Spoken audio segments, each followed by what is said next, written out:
बिस्मिल्लाहिर्रहमानिर्रहीम अस्सलामुअलैकुम। तो आज हम पढ़ेंगे एटॉमिक स्ट्रक्चर। एटॉमिक स्ट्रक्चर में हम जो मेनली आज जिसका स्ट्रक्चर पढ़ने वाले, जिसकी डिस्कवरी प्रॉपर्टीज़ पढ़ने वाले हैं, वो है प्रोटॉन।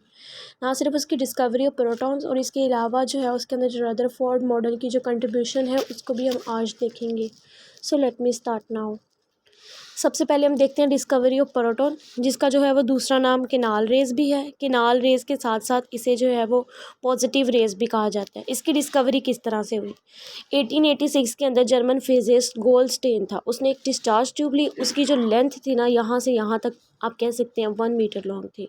यहाँ क्या हुआ, हम पहले पढ़ चुके हैं कि ये जो कैथोड है इससे जो है कुछ नेगेटिव रेज निकलती हैं, जिन्हें इलेक्ट्रॉन्स भी कहा गया था, कैथोड रेज भी कहा गया था। वो इस तरफ से एनोड की तरफ मूव करती हैं। लेकिन ये देखा गया कि इसके साथ साथ एक और किस्म की रेज भी हैं जो इनके बिल्कुल ऑपोजिट मूव कर रही हैं। अगर कैथोड की रेज यहाँ से यहाँ जा रही हैं तो वो यहाँ से यहाँ जा रही है टूवर्ड्स कैथोड। इवन वो कैथोड के अंदर जो छोटे छोटे होल्स हैं, परफोरेटेड कैथोड है ना, इसके अंदर से गुजर के नेक्स्ट रेड ग्लो दे रही है। ठीक है, स्क्रीन के ऊपर यहाँ ZNS जो प्लेट है उसके ऊपर जो है वो इस तरह का ग्लो दे रही है। ठीक है, अब हमें जहाँ था कि गोल्डस्टेन को भी यही था कि अब ये पार्टिकल्स ये कहाँ से आए, तो ये कहाँ से आई। मेनली क्या हुआ, जो यहाँ पर गैस थी ना बच्चे, उसके साथ ये वाले नेगेटिव पार्टिकल्स आके कोलाइड किए। जब वो कोलाइड किए तो उनके अंदर जो इलेक्ट्रॉन्स थे वो हो गए लॉस। जब वो इलेक्ट्रॉन लॉस हो गए तो वहाँ जो है वो एक पॉजिटिव सा साइन क्रिएट हो गया। इसकी वजह से जो है वो हम अक्सर कहते भी हैं कि इसकी E/M वैल्यू जो है वो नेचर ऑफ गैस पे डिपेंड करती है, क्योंकि ये रेज आई ही गैस से हैं। गैस, एयर या वेपर जो भी इस ट्यूब के अंदर रखा गया है, तो मेनली ये रेज आती हैं आयनाइजेशन से। जब ये नेगेटिव पार्टिकल्स आकर जो है वो कुलियन करते हैं विद दीज गैस मॉलिक्यूल्स, तो उसकी वजह से आयनाइजेशन की मदद से जो है वो यहाँ पे पॉजिटिव आयंस क्रिएट हो जाते हैं और इन्हें पॉजिटिव रेज कहा जाता है। यहाँ इसे प्रोटॉन का नाम वैसे इसे रदरफोर्ड ने दिया था। एक्सपेरिमेंट सारा गोल्डस्टेन ने किया है। ठीक है, इसे किनाल रेज क्यों कहते हैं? क्योंकि किनाल यहाँ पर ये होल है, ये कैथोड के अंदर, परफोरेटेड कैथोड के अंदर ये यहाँ से गुजर जाती हैं। जब ये यहाँ से गुजर जाती हैं तो इसकी वजह से इसे किनाल रेज भी का नाम भी दिया गया। नेक्स्ट हम देखते हैं इसकी कुछ प्रॉपर्टीज़। ठीक है, जैसे हमारे पास प्रॉपर्टीज़ सबसे पहले जो आ रही है वो ये है कि effect of electric and magnetic field. ये इलेक्ट्रिक और मैग्नेटिक फील्ड दोनों से डिफ्लेक्शन शो करते हैं। किस तरह की डिफ्लेक्शन? जिस तरह हमने कैथोड के अंदर जो डिफ्लेक्शन करवाई थी तो वो पॉजिटिव प्लेट की तरफ थी इलेक्ट्रिक फील्ड के अंदर, तो ये नेगेटिव की तरफ होगी। इसी तरह से मैग्नेटिक फील्ड की तरफ से ये डिफ्लेक्शन शो करेगी ऑपोजिट, जिस तरफ इलेक्ट्रॉन ने की थी। तो ये इन दोनों फील्ड के अंदर ये शो करेगी कि ये पॉजिटिव रेज हैं। ठीक है, किनाल रेज हैं। पाथ ऑफ फ्लो, इनका पाथ ऑफ फ्लो हम अभी अभी देख के आए हैं कि वो बिल्कुल ऑपोजिट था कैथोड रेज के, और ये एनोड से दूर जा रही थी और कैथोड की तरफ जा रही थी। ठीक है, ये इसका जो था पाथ था। इसके अलावा इसका ग्लो जो है वो ZNS प्लेट या जिंक सल्फाइड प्लेट के ऊपर अगर हम देखें तो वो मेनली जो है वो रेड ग्लो शो करती है। ये इसके अलावा जो है हमें इसकी कुछ प्रॉपर्टीज़ का पता होना चाहिए। चार्ज, अब अक्सर बच्चे क्या करते हैं, इसका चार्ज जब करते हैं ना तो ये +19 कर देते हैं, गलत है। ये -19 ही होगा, इसके साथ जो मेन चार्ज है वो प्लस होगा, रिलेटिव चार्ज +1 हो जाएगा। इसी तरह से जो मास इन किलोग्राम है 1.6727, ठीक है, इंटू 10⁻⁻27। घबराना नहीं, अगर उन्होंने ग्राम में मास पूछा हो तो ये 10⁻⁻24 हो जाएगा। इसी तरह से AMU के अंदर भी आपको मास पता होना चाहिए 1.0073, और ये कहाँ पाया जाता है? न्यूक्लियस के अंदर।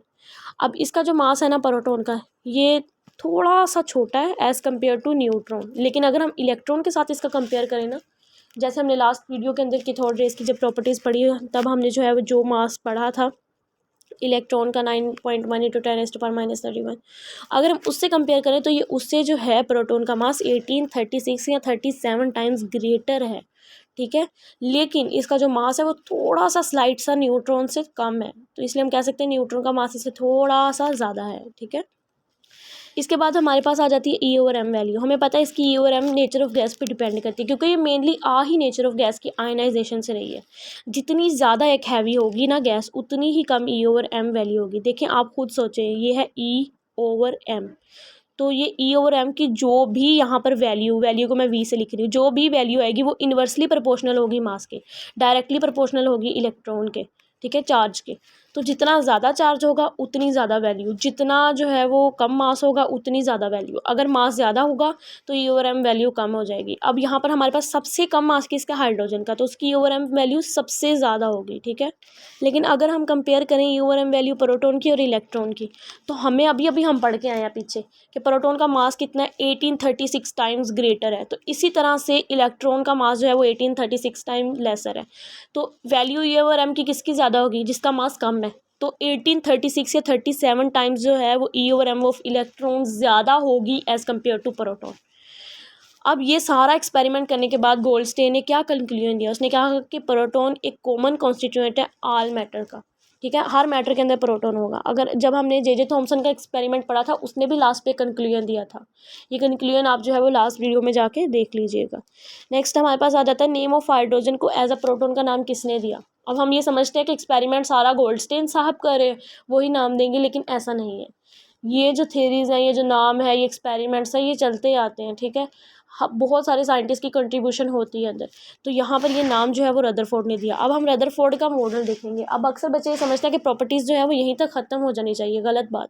जब आपने एक चीज़ जो है वो उसके अंदर पढ़ी है, जैसे अभी आप प्रॉपर्टीज़ पढ़े, उसके अंदर रदरफोर्ड का जिक्र आया, अगर आप रदरफोर्ड का मॉडल नहीं ना पढ़ोगे तो फिर अगर पेपर में रदरफोर्ड के क्वेश्चन, मतलब पेपर में अगर आपके पास रदरफोर्ड वाले टॉपिक में से कोई क्वेश्चन आएगा तो आप ये कहो कि ये आउट ऑफ सिलेबस है, तो ये गलत बात है, ये आपका फॉल्ट होगा। फिर आपको चाहिए कि जो चीज़ आप यहाँ पे अगर रदरफोर्ड के बारे में थोड़ी सी चीज़ पढ़ें, आप जाके उसका पूरा मॉडल एक्सप्लेन करें कि आया है क्या है इसके अंदर।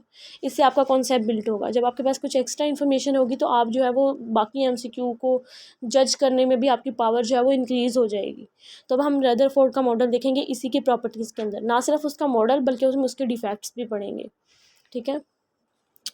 तो ये आ गया हमारे पास रदरफोर्ड का मॉडल। इसने 1910 के अंदर दिया था। इसका मॉडल मेनली मैक्सवेल की थ्योरी के ऊपर बेस्ड था। क्या था ये मेनली मॉडल, ये जो एक लेड ब्लॉक आपको नज़र आ रहा है, इसके अंदर एक होल था। ये होल के अंदर रेडियम और पोलोनियम के मेटल थे। ये रेडियम और पोलोनियम सोर्स हैं किसके, अल्फ़ा पार्टिकल के। तो इनसे हमें क्या मिला, अल्फ़ा पार्टिकल। ये सारे अल्फ़ा पार्टिकल की बीम होगी इकट्ठी। इसके बाद रदरफोर्ड ने क्या किया, एक thin gold metal full 0.0004 time 0, फिर आगे 4 लिखना है, ठीक है, सेंटीमीटर, उसने वो ली। उसके बाद उसने अल्फ़ा पार्टिकल्स जो थे, अल्फ़ा पार्टिकल्स मेनली हीलियम नहीं होते, हीलियम आयंस होते हैं, ठीक है बच्चे। हीलियम के अंदर अगर हम जो दो इलेक्ट्रॉन्स हैं वो दोनों के दोनों ही निकाले तो फिर वो बनता है अल्फ़ा पार्टिकल या अल्फ़ा की बीम। तो अगर हम उसकी बम्बार्डमेंट करवाते हैं इस थिन गोल्ड मेटल के न्यूक्लियस के अंदर या उसके जो है वो एटम्स के अंदर, तो रदरफोर्ड ने क्या देखा, उसने देखा कुछ जो थे वो थोड़े से डिफ्लेक्ट हो गए, कुछ वापस आ गए। जो वापस आए तो उसका मतलब ये था जो वापस आए ना वो न्यूक्लियस से ज़रूर टकरा के आए होंगे। न्यूक्लियस बहुत छोटा है, ठीक है, एज़ कम्पेयर टू होल, लेकिन न्यूक्लियस के अंदर मेन जो है ना मास कंसनट्रेशन सारी की सारी न्यूक्लियस के अंदर है।